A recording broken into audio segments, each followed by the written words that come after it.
So it is Thursday. My name is Philip DeFranco, and this is part 2 of today's 2-part Thursday Philip DeFranco show. If you haven't seen part 1 yet, don't worry, it's not really in any particular order. You can click right up there, or it's the top link in the description right after you watch this video. But with that said, let's talk about this very divisive topic. It feels like anytime we cover this, there's just a swarm of dislikes, and it's actually revolving around the situation with Drew Brees. So if you don't know, Drew Brees is the New Orleans Saints quarterback, or more importantly, my quarterback in fantasy football that took me to my Super Bowl win after Patrick Mahomes tweaked his ankle and wasn't getting as many points. But oddly, the story isn't about how sad it is that I care about fantasy football as much as I do. This story is in part about and starts with the topic of players kneeling during the national anthem at NFL games resurfacing. You know, it's something that caused a massive deal when then 49ers quarterback Colin Kaepernick began kneeling at games in 2016. There was a lot of support, there was a lot of outrage. Donald Trump took aim at Kaepernick and the NFL itself. Right? And so around this, you had one side saying, you know, I'm taking a knee to take a stand against police brutality. It's not anything about the flag, it's not anything about the national anthem. Right? It's trying to raise awareness, whereas one side just saw it as plain out disrespectful towards the national anthem, the flag, and the country. Some saying they even see it as a slight against those who have put their lives on the line in the military. Right? And so yesterday, Brees is asked how he thinks the NFL will and should respond to players who kneel in the upcoming season, to which Brees responds, "Well, I will never agree with anybody disrespecting the flag of the United States of America or our country. Let me just tell you what I see or what I feel when the national anthem is played and when I look at the flag of the United States. I envision my two grandfathers who fought for this country during World War II, one in the Army and one in the Marine Corps, both risking their lives to protect our country and to try to make our country and this world a better place. So every time I stand with my hand over my heart, looking at that flag and singing the national anthem, that's what I think about." With Brees going on to say that the flag symbolizes sacrifices made not only by those in the military, but also by those who have fought for civil rights, and adding, "Is everything right with our country right now? No, it's not. We still have a long way to go. But I think what you do by standing there and showing respect to the flag with your hand over your heart is it shows unity. It shows that we are all in this together.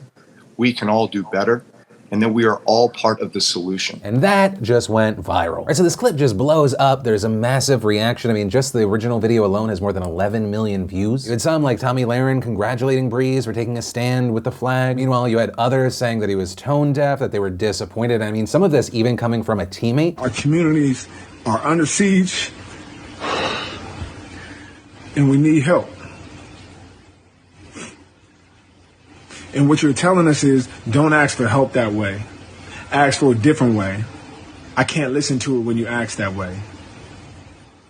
We're done asking, Drew. And people who share your sentiments, who express those and push them throughout the world, the airways, are the problem. And it's unfortunate because I considered you a friend. I looked up to you. You're somebody who I had a great deal of respect for. But sometimes you should shut the fuck up. Right, Malcolm Jenkins saying Brees is blinded by privilege and that even though that they're teammates, he can't let this slide. When we step off of this field and I take my helmet off and I'm a black man walking around America and I'm telling you I'm dealing with these things. I'm telling you my communities are dealing with these things. And your response to me is, don't talk about that here. This is not the place. Drew, where is the place, Drew? You also had the likes of LeBron James saying, "Wow, man, is it still surprising at this point? Sure isn't. You literally still don't understand why Cap was kneeling on one knee. It has absolutely nothing to do with the disrespect of the flag and our soldiers, men and women who keep our land free." Now, in part, what we ended up seeing last night is that in a statement to ESPN, Brees appeared to be doubling down on his comments, saying, "I believe we should all stand for the national anthem and respect our country and all those who sacrifice so much for our freedoms. That includes all those who marched for women's suffrage in the 1920s and all those who marched in the civil rights movements and continue to march for racial equality. All of us, everyone, represent that flag." Right, and still after that, the pressure kept mounting, and what we ended up seeing this morning is in an Instagram post we saw Brees apologize, writing, "In an attempt to talk about respect, unity, and solidarity centered around the American flag and the national anthem, I made comments that were insensitive and completely missed the mark on the issues we are facing right now as a country. They lacked awareness and any type of compassion or empathy." And adding, "I am sick about the way my comments were perceived yesterday, but I take full responsibility and accountability. I recognize that I should do less talking and more listening, and when the black community is talking about their pain, we all need to listen. For that, I am very sorry and I ask your forgiveness." Which, of course, as something like this does, resulted in a number of people thanking him for these new comments, some saying it's not enough, and a number of people disappointed that he is now apologizing. But kind of the last thing I want to touch on with this story actually involves Laura Ingraham of Fox News. Right, Miss Shut Up and Dribble herself, who I believe gets paid like $15 million a year to be a professional fearmonger. And something interesting that came out of this is you had people comparing a clip of her talking about LeBron James having a political opinion and a clip of her talking about Drew Brees having a political opinion. It's always unwise to seek political advice from someone who gets paid $100 million a year to bounce a ball. Oh, and LeBron and Kevin, you're great players, but no one voted for you. Millions elected Trump to be their coach.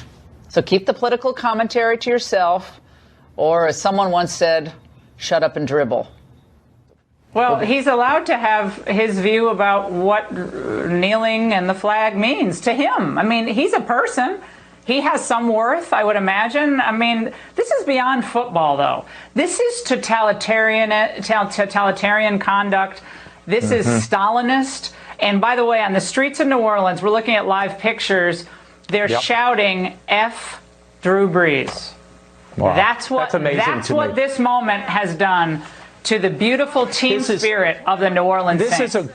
He's a great Christian man. You know, Drew Brees, good Christian man, he has worth, this is more than politics. LeBron James, shut up and dribble, we didn't vote for you. And as far as my opinion here, once again, just my opinion. When it comes to Laura Ingraham, I believe that she is a fear-mongering bigot. For some reason in this country, you have a lot of people saying, well, I'm not racist, like I didn't say the N-word. That's not the bar, there are different forms of racism. And I feel like this is an example of that. And if there is a final note that I can hit on, if it's not already happening now, I believe some people will make a false comparison of what Laura Ingraham said and what Malcolm Jenkins said. Jenkins, in his video where he's unloading his heart to Drew Brees about his personal experience, his community's personal experience, he also says, shut the fuck up. But I do believe that there is a difference there, because with Jenkins, there is an open door. With Ingraham, there's a closed door. With Ingraham telling LeBron and KD to shut up and dribble. It's all you are, your words don't matter. Whereas with Jenkins, it's shut up and listen. In that moment, you're talking, but you're not hearing. And even to that point, it feels solidified with Drew Brees' statement where he says, you know, it's not about talking, it's about listening. And to that point, I believe that over the years, I have grown the most when I shut the hell up and I listen, especially to the words of someone with a drastically different life experience than me, or a voice that is different than what I normally hear from kind of the mainstream. But that's my take on it as it is now. And of course, with this whole story, whether it be the Ingraham part or just the Drew Brees part, anything, I'd love to know your thoughts in those comments down below. And as always, thank you for watching, liking this video, maybe sharing it, being a part of that conversation in those comments down below. Also, if you're new here, definitely hit that subscribe button and then tap that bell to turn on notifications. It needs to look like this so you actually get them. Also, remember this video is just one part of today's two-part Philip DeFranco show. If you want to watch the next part, you can click